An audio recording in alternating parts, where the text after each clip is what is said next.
Isang treasure hunter ang nakadiskubre ng isang sinaunang kayamanan na pinaminiwala ang nagmula sa China. Ayon sa mga unang ulat, kasala sa natagpuan ng isang nakakabihirang gemstone na sinasabing bahagi ng isang sinaunang koneksyon. Dahil sa kakaibang kulay, kinang, at disenyo nito, marami ang naniniwalang maaaring nagmula ito sa panahon ng mga sinaunang dinastiya ng China. Gayunpaman, kailangan pa rin itong suriin at patunayan ng mga eksperto upang makumpirma ang tunay nitong pinagmulan, edad, at muri.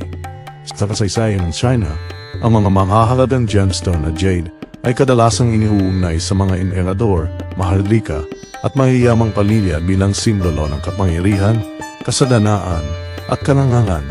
Dahil dito, ang mga tunay na sinaunang alahas at gemstone na may malinaw na kasaysayan or provenance ay maaaring maging napakahalaga sa mga konektor at museo.